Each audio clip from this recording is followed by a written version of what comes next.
इधर कोरोना काल में सरकार भी फुल ऑन एक्शन में है। सीकर में शिक्षा मंत्री गोविंद सिंह डोटासरा ने ब्लैक फंगस के इलाज और कोरोना वायरस की तीसरी लहर के खतरे को लेकर अधिकारियों के साथ बैठक की। डोटासरा ने जिला कलेक्टर और सीएमएचओ से ब्लैक फंगस के इलाज के संसाधनों के बारे में पूछा। सीकर में फिलहाल संसाधन उपलब्ध नहीं होने पर डोटासरा ने जयपुर में अधिकारियों से बातचीत की और उपकरण उपलब्ध कराने के लिए कहा। साथ ही सीकर के चिकित्सकों को भी इसकी ट्रेनिंग दिलवाने के लिए जयपुर भेजने की बात कही। साथ ही साथ तीसरी लहर को लेकर बच्चों के लिए आईसीयू वार्ड विकसित करने के लिए भी कहा। सीकर जिला प्रशासन के साथ में कोविड की वर्तमान जो स्थिति है उसके बारे में, जो ब्लैक फंगस बीमारी दोबारा आ रही है उसके इलाज के बारे में, और आगे जैसा लोग बात चर्चा कर रहे हैं कि बच्चों के लिए तीसरी जो है वेव आ सकती है, तो उसके लिए हमने चर्चा की है। और चर्चा में निकल कर के आया है कि जो कोविड में वर्तमान स्थिति कंट्रोल में है, बेड्स की कोई प्रॉब्लम नहीं है, ऑक्सीजन की कोई प्रॉब्लम नहीं है, दवाइयों की कोई प्रॉब्लम नहीं है। 18+ के वैक्सीनेशन का आगाज हुए 20 दिन से ज्यादा हो चुके हैं, लेकिन हालात ये हैं कि वैक्सीन के लिए मारामारी है। टीका लगवाने के लिए स्लॉट बुकिंग का घंटों इंतजार करना पड़ रहा है। बावजूद इसके वैक्सीन की बुकिंग नहीं हो पा रही है। वैक्सीन लगवाने के लिए लोगों में इस कदर होड़ मची रहती है कि जैसे ही स्लॉट ओपन होता है चंद मिनटों में ही बुकिंग हो जाती है। सरकारी वेबसाइट, कोविन ऐप, आरोग्य सेतु के अलावा कई निजी वेबसाइट, टेलीग्राम और व्हाट्सएप के ग्रुपों में स्लॉट की जानकारी उपलब्ध होती है, जिससे मोबाइल और कंप्यूटर यूजर्स पलक झपकते ही इन स्लॉट में अपनी कुछ बुकिंग करवा लेते हैं, तो कुछ अगले दिन अपनी बारी का इंतजार करते हैं। ग्रामीण इलाके में तो ये समस्या और भी है। हालांकि स्वास्थ्य विभाग का कहना है कि जल्द ही हालात सामान्य होंगे। जैसा कि हम सबको पता है कि 1 मई से 18 के ऊपर वाले युवाओं के लिए वैक्सीनेशन का कार्य शुरू किया गया था, लेकिन जो वैक्सीन लगवाने का उत्साह था, जोश था, अब वो कहीं ना कहीं फीका नजर आ रहा है, क्योंकि घंटों घंटों इंतजार करने के बावजूद भी वैक्सीनेशन के लिए हमको स्लॉट नहीं मिल पा रहा है।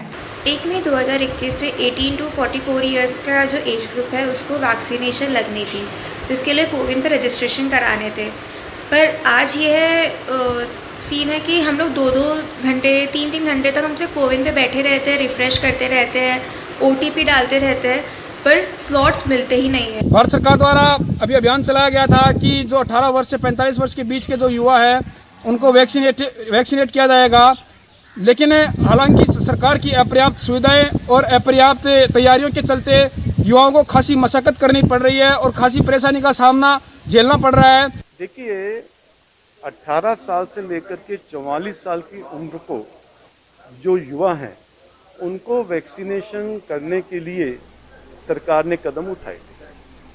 केंद्र सरकार ने भी उठाए और प्रदेश सरकार ने भी उठाए, परंतु पिछले 6-7 दिन से ऐसा देखने को मिला कि कहीं भी इन युवाओं को वैक्सीनेशन नहीं हो रहा।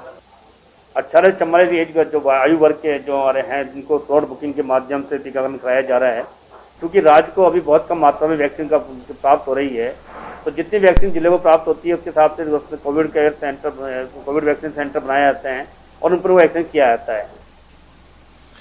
कोरोना काल में मौत पर सरकारी तमाशे की एक और कहानी देखिए, जिसको मरा समझकर परिजन अंतिम संस्कार कराए थे। 10 दिन से उसके मरने का गम भी मना रहे थे, लेकिन 10 दिन बाद वो मुर्दा जिंदा लौट आया। देखिए राजसमंद में मौत पर सरकारी लापरवाही। 10 दिन बाद वो लौट आया।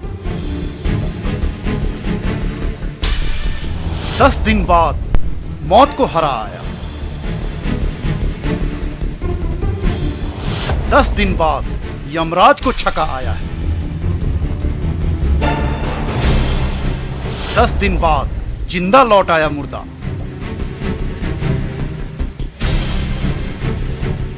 मैं जिंदा हूँ, भूत नहीं। मैं जिंदा हूँ, भूत नहीं। मैं जिंदा हूँ, भूत नहीं।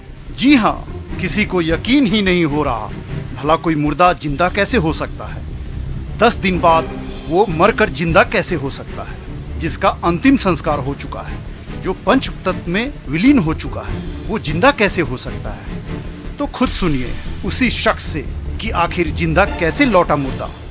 यार तो मैंने आके देखा तो पहले ये मेरा बच्चा भग गया मेरे को देख के। अच्छा। हाँ, फिर मेरी लुगाई आई मेरे पास, मेरे को नीलाया। अच्छा, मिला के मेरे को कपड़े पहनाए इसने, तो मैं इसको बोला कि तू रोती क्यों है, क्या मर गए? मैं क्यों, मैं मरा नहीं हूँ, मैं जिंदा हूँ, बेटा हूँ। मुर्दा के जिंदा लौटने की कहानी दिलचस्प है। दरअसल राजसमंद में पुलिस को एक अज्ञात शव मिला। सोशल मीडिया पर उस शव की शिनाख्त के लिए मुहिम चलाई गई।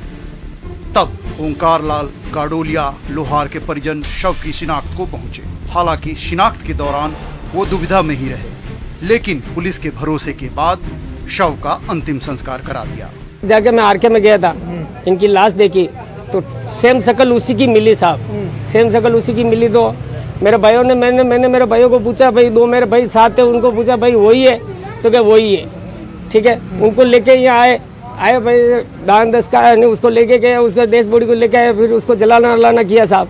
कोई हमने उसके कपड़े लते तो खोले नहीं जो उसकी पूरी पहचान करे। अब क्योंकि हम तो इस बीमारी से डर रहे थे, सब डर रहे थे, तो हाथ तो किसी ने लगाया नहीं। हम 2-3 जने ने मिलके उसको शमशान में लेके गए थे साहब। उनको डेड बॉडी को मैंने देखा तो मैंने इन्फॉर्म किया कि भाई आपकी नज़र में आपका भाई लग रहा है, भाई मेरा हस्बैंड तो नहीं लग रहा है। एक बार मैं निशान देख लूँगी तो मेरे को यूँ लगने लग जाएगा कि भाई मेरा हस्बैंड है, उसकी डेथ होगी।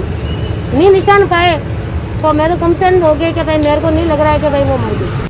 10 दिन बाद अब उस परिवार से दुखों का बादल छट गया है और परिजन चमत्कार को नमस्कार कर रहे हैं। फिर मेरा बेटा नहीं, मेरे पापा ही है। फिर मेरी मम्मी को नहीं उनको बताया मैंने, पापा अगर फिर मम्मी सब होता है तो रोने लग गए। लेकिन सवाल है कि आखिर ओंकार लाल जिंदा है तो अंतिम संस्कार किसका हुआ?